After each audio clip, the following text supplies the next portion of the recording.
کیے ہوں گے، لیکن اپنے گناہوں پر شرمندہ ہو کر اس دنیا میں ہی اللہ سے معافی مانگ لی ہوگی۔ صدقے دل سے توبہ استغفار کر لیا ہو تو اللہ تعالیٰ ان کو معاف فرما کر جنت میں داخل کر دے گا۔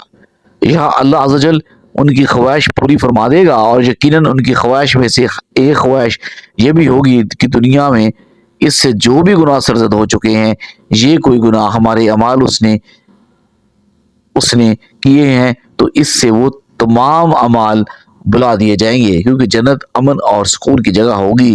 یہاں منفی خیالات اور غم غصے کی کوئی گنجائش نہ ہوگی، اور ایک مومن اور جنتی کے لیے ہر طرح خوشحالی ہی خوشحالی ہوگی، جیسا کہ سورۃ البقرہ کی آیت نمبر 25 میں اللہ تعالیٰ ارشاد باری تعالیٰ ہے کہ جو لوگ ایمان لائے اور نیک عمل کرتے رہے تو ان کو خوشخبری سنا دو کہ ان کے لیے جنت کے باغوں میں سے جن کے نیچے نہریں بہہ رہی ہیں، جب انہیں ان میں سے کسی قسم کا میوہ کھانے کو دیا جائے گا تو کہیں گے یہ تو وہی ہے یہ ہم کو پہلے بتایا گیا تھا، اور انہیں ایک دوسرے کے ہم شکل بھی دیے جائیں گے، اور وہاں ان کے لیے پاک بیویاں ہوں گی اور جنت میں ہمیشہ رہیں گے۔ محترم ناظرین، ایک اور حدیث میں ہے کہ رسول کریم صلی اللہ علیہ وسلم نے فرمایا، جب اہل جنت میں داخل ہوں گے اور ان میں سے کسی کو اپنے بھائیوں اور رشتہ داروں سے ملنے کی خواہش ہوگی تو اس کا بستر اسے اڑا کر ان کے بستروں کے برابر پہنچا دے گا، اور پھر دونوں تکیے لگا کر دنیا میں گزرے ہوئے دنوں کے بارے میں باتیں کرنے لگیں گے۔ ان میں سے ایک اپنے ساتھی سے کہے گا، تمہیں یاد ہے کہ اللہ نے فلاں فلاں جگہ پر ہماری مغفرت فرمائی تھی، اس طرح ہم نے اللہ سے دعا کی تھی اور اللہ نے ہمیں مغفرت کا پروانہ عطا فرما دیا تھا۔ کہا، یا رسول اللہ، میرا ارادہ ہے کہ میں آپ صلی اللہ علیہ وسلم کے ہمراہ جہاد میں شرکت کروں، اور اس لیے آیا ہوں کہ آپ صلی اللہ علیہ وسلم سے اس معاملے میں مشورہ لوں۔ فرمایا، کیا حکم ہے؟ حضرت محمد مصطفیٰ صلی اللہ علیہ وآلہ وسلم نے ان سے پوچھا، تمہاری والدہ زندہ ہے؟ جاہم رضی اللہ علیہ اللہ تعالیٰ نے کہا، جی ہاں زندہ ہے۔ حضرت نبی کریم صلی اللہ علیہ وسلم نے ارشاد فرمایا، تو پھر تم انہی کی خدمت میں لگے رہو، کیونکہ جنت انہی کے قدموں میں ہے۔ رضائی ماں کے ساتھ بھی اچھا سلوک کیجیے، ان کی خدمت کیجیے، ادب و احترام کے ساتھ پیش آئیں۔ حضرت ابو طفیل رضی اللہ تعالیٰ عنہ کہتے ہیں کہ میں نے جرانہ کے مقام پر رسول کریم صلی اللہ علیہ وسلم کو دیکھا کہ آپ صلی اللہ علیہ وسلم گوشت تقسیم فرما رہے تھے۔ اتنے میں ایک خاتون آپ صلی اللہ علیہ وآلہ وسلم کی خدمت میں حاضر ہوئی۔ آپ صلی اللہ علیہ وآلہ وسلم نے ان کو چادر بچھا دی اور اس پر بیٹھ گئیں۔ میں نے لوگوں سے پوچھا کہ یہ کون صاحبہ ہے؟ لوگوں نے بتایا کہ یہ آقا کریم صلی اللہ علیہ وآلہ وسلم کی وہ ماں ہے جنہوں نے آپ صلی اللہ علیہ وسلم کو دودھ پلایا تھا۔ والدین کی وفات کے بعد ان کا خیال رکھیں اور ان کے ساتھ نیک سلوک کرنے کے لیے چوک و چبند رہیں، ماں باپ کے لیے مغفرت کی دعائیں کرتے رہیں۔ تو ناظرین، وقت کی نزاکت کو مد نظر رکھتے ہوئے وظیفے کی جانب چلتے ہیں کہ وظیفے میں آپ نے کون سی صورت پڑھنی ہے اور کس طرح پڑھنی ہے جس سے والدین کی مغفرت ہوگی اور ان کو جنت میں اعلیٰ مقام ملے گا۔ تو ناظرین، سب سے پہلے آپ نے نماز فجر ادا کرنی ہے۔ نماز فجر ادا کرنے کے بعد حضور کریم صلی اللہ علیہ وآلہ وسلم کی ذات اقدس پر درود پاک کا نذرانہ پیش کرنا ہے۔ تو ثواب کے طور پر ایک مرتبہ میرے ساتھ مل کر آپ درود پڑھ لیں۔ اللہم صلی علی محمد وعلی آل محمد کما صلیت علی ابراہیم وعلی آل ابراہیم انک حمید مجید۔ اللہم بارک علی محمد وعلی آل محمد کما بارکت علی ابراہیم وعلی آل ابراہیم انک حمید مجید۔ درود پاک پڑھنے کے بعد آپ نے ایک مرتبہ سورۃ فاتحہ کی تلاوت کرنی ہے۔ بسم اللہ الرحمن الرحیم، الحمدللہ رب العالمین، الرحمن الرحیم، مالک یوم الدین، ایاک نعبد و ایاک نستعین، اہدنا الصراط المستقیم صراط الذین انعمت علیہم غیر المغضوب علیہم ولا الضالین، آمین۔ ایک مرتبہ سورۃ فاتحہ پڑھنے کے بعد آپ نے 3 بار سورۃ اخلاص پڑھنی ہے۔ بسم اللہ الرحمن الرحیم، قل هو اللہ احد اللہ الصمد لم یلد ولم یولد ولم یکن اللہ کفوا احد۔ اس کے بعد اتنا ہی درود پاک پڑھنا ہے جتنا وظیفہ شروع کرنے سے پہلے پڑھا تھا، اور پھر آخر میں اپنے والدین کی بخشش کے لیے دعا کرنی ہے۔ حضرت عبداللہ بن عباس رضی اللہ تعالیٰ عنہ سے روایت ہے کہ نبی کریم صلی اللہ علیہ وسلم نے ارشاد فرمایا، جو شخص اپنے والدین کے لیے دعا کرتا ہے اللہ تعالیٰ ان کی مغفرت فرما دیتا ہے اور ان کے درجات بلند کرتا ہے۔ تو والدین کی مغفرت کے لیے دعا کرنی ہے۔ اس سے نہ صرف والدین کی روح کو سکون ملتا ہے بلکہ اللہ تعالیٰ دعا کرنے والے کی زندگی میں بھی سکون، خوشی اور اطمینان لاتا ہے۔ جب ابو ہریرہ رضی اللہ تعالیٰ عنہ فرماتے ہیں کہ جب تم اپنے والدین کے لیے دعا کرتے ہو تو اللہ تمہیں دنیا میں راحت اور خوشی دیتے ہیں اور تمہارے رزق میں برکت ڈال دیتے ہیں۔ آپ اپنے والدین کے لیے دعا کرتے ہیں تو اللہ تعالیٰ کی طرف سے آپ کی دعا قبول ہونے کے امکانات بڑھ جاتے ہیں، کیونکہ والدین کے لیے دعا کرنا ان کے درجات کی بلندی کا ذریعہ بنتی ہے۔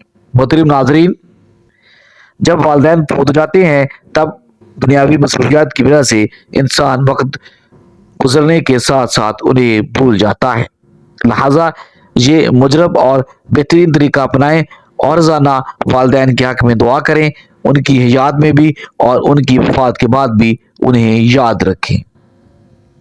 دعا ہے کہ اللہ تعالیٰ سنانا اور آپ کا سننا اپنی بارگاہ الہی میں قبول و منظور فرمائے، آمین۔ ناظرین، گزارش ہے کہ اللہ تعالیٰ کے 99 ناموں میں سے کوئی ایک نام کامنٹ باکس میں ضرور لکھ کر شیئر کیجیے گا۔ اللہ تعالیٰ ہم سب کا حامی و ناصر ہو، آمین ثم آمین۔